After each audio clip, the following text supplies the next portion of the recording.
ಕರ್ನಾಟಕ ರಾಜ್ಯದ ಮುಖ್ಯಮಂತ್ರಿ ಮತ್ತು ಕ್ಯಾಬಿನೆಟ್ ಎಲ್ಲ ಸಚಿವರಿಗೆ ಕರ್ನಾಟಕ ರಾಜ್ಯದ ಮಾದಿಗರ ಸಮನ್ವಯ ಸಮಿತಿ ಗುಲ್ಬರ್ಗ ವತಿಯಿಂದ ಅನಂತ ಕೃತಜ್ಞತೆ ಸಲ್ಲುತ್ತಾ ಈಗಾಗಲೇ ಮಾದಿಗರ 35 ಹೋರಾಟದಿಂದ ಇವತ್ತು ಅನೇಕ ಆಯೋಗಗಳ ಮಾಡಿ ಅಂತಿಮ ಆಯೋಗ ನಾಗಮಧು ಆದ ಪ್ರಕಾರ ಎಲ್ಲ ಜಾತಿಗಳ 101 ಜಾತಿಗೆ ಸಮಾನ ಮಾಡಿದಂಥ ರಾಜ್ಯದ ಮುಖ್ಯಮಂತ್ರಿಗೆ ಇವತ್ತು ಬಲಗೈ ಸಮುದಾಯಕ್ಕೆ 6 ಎಡಗೈಗೆ 6 ಮತ್ತು ಉಳಿದ 59 ಜಾತಿಗಳ 5ರಂತೆ ಮಾಡಿ 17% ಮಾಡಿ ಇವತ್ತೆಲ್ಲರಿಗೂ ಸಮ ಕೊಟ್ಟರೆ ಅದಕ್ಕಾಗಿ ಗುಲ್ಬರ್ಗ ಮತ್ತು ಒಳ ಮೀಸಲಾತಿ ಹೋರಾಟ ಅನೇಕ ಸುಮಾರು 30 ವರ್ಷದಿಂದ ಬೆಳಗಾವಿನಲ್ಲಿ ಹೋರಾಟ, ಹುಬ್ಬಳ್ಳಿಯಲ್ಲಿ ಹೋರಾಟ ಮತ್ತು ನಮ್ಮ ಗುಲ್ಬರ್ಗದಲ್ಲಿ ಮಹಾನರಾದಂಥ KB ಶಾಣಪ್ಪನವರು, ಗುಂಡಪ್ಪ ಕೋರವಾರವರು, G ರಾಮಕೃಷ್ಣವರು, ಮಾಪಣ್ಣಾದರು ಅನೇಕ ಹೋರಾಟಗಳ ಪ್ರಾರಂಭಿಕ ಹೋರಾಟದಲ್ಲಿ ಸುಮಾರು ತೊಡಗಿ ಅನೇಕ ವ್ಯವಸ್ಥಿತವಾಗಿ ಈಗಂತ ಉಳಿದಂಥ ನಮ್ಮೆಲ್ಲ ಹೋರಾಟಗಾರರನ್ನು ಮಾಡಿ ಇವತ್ತು ಜಯ ಬಂದದ. ಆ ಜಯಕ್ಕೆ ಸಂತೋಷ ಪಡ್ತೀವಿ.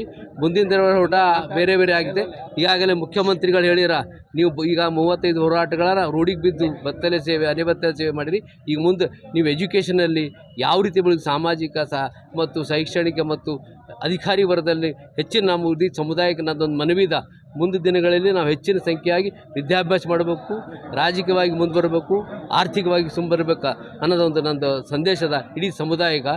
ಅದಕ್ಕೆ ಇವತ್ತು ಕೊಟ್ಟಂಥ ಎಲ್ಲರಿಗೆ ಕಾಂಗ್ರೆಸ್ ಸರ್ಕಾರಗಾಗಲಿ ಅಥವಾ ಮಧುಸ್ವಾಮಿ ವರದಿಗಾಗಲಿ BJP ಸರ್ಕಾರ ಎಲ್ಲ ಸರ್ಕಾರಗಳಿಗೆ ಅವ್ರವ್ರು ತಮ್ಮ ಕಾಲದಲ್ಲಿ ನಮ್ಮ ಸಮುದಾಯಕ್ಕೆ ಏನೇನು ಮಾಡಬೇಕಾಗಿದೆ ಅವರು ಸಹಾಯ ಮಾಡಿದ್ದಾರೆ. BJP ನಮ್ಗೆ ಸಹಾಯ ಮಾಡಿದ, ಕಾಂಗ್ರೆಸ್ ಅಂತಿಮವಾಗಿ ಅದನ್ನು ಹೊರಗಾಕಿ ಪರ್ಸೆಂಟೇಜ್ ಕೊಟ್ಟರೆ ಅದಕ್ಕೆ ರಾಜ್ಯದ ಮುಖ್ಯಮಂತ್ರಿ ಕ್ಯಾಬಿನೆಟ್ ಎಲ್ಲ ಸದಸ್ಯರಿಗೆ ಗುಲ್ಬರ್ಗ ಮಾದಿಗರ ಒಕ್ಕಟ್ಟಿಂದ ಮತ್ತೊಮ್ಮೆ ಶುಭಾಶಯ. ಯಾಕಂದರೆ ನಿಮ್ಮ ಮಾಧ್ಯಮದವರು ಪತ್ರಿಕಾ ಮಾಧ್ಯಮಗಳು ಪ್ರಿಂಟ್ ಮಾಡಿರ್ಬೋದು, ಎಲೆಕ್ಟ್ರಾನಿಕ್ ನೀವು ಪ್ರತಿ ನಮ್ಮ ಹೋರಾಟಕ್ಕೆ ಸಹಕಾರ ಕೊಟ್ಟು ಪ್ರತಿ ದಿವಸ ನಮ್ಮ ಹೋರಾಟಕ್ಕೆ ಬೆಂಬಲಿಸಿ ಮಾಧ್ಯಮ ಪ್ರಕಾರ ಇವ್ರಿಗೆ ಅನ್ಯಾಯ ಆಗ್ಯದ ಸರಿಪಡಿಸುತ್ತೆ ಕರ್ನಾಟಕ ಸರ್ಕಾರದ ಅಧಿಕಾರಿವರೆಗೂ ಎಚ್ಚರಿಕೆ ಕೊಟ್ಟಿರಿ. ನಮಗೆ ಎಲ್ಲ ಪತ್ರಿಕಾ ಮಾಧ್ಯಮಗಳು ಪ್ರಿಂಟ್ ಮಾಡಿ ಎಲೆಕ್ಟ್ರಾನಿಕ್ ಎಲ್ಲರಿಗೆ ನಮ್ಮ ಸಮಾಜ ಪಡ್ಕೊಂತ ಮತ್ತೊಮ್ಮೆ ಅವರಿಗೊಮ್ಮೆ ಧನ್ಯವಾದಗಳಿಗೆ ಇಷ್ಟಪಡ್ತೀನಿ.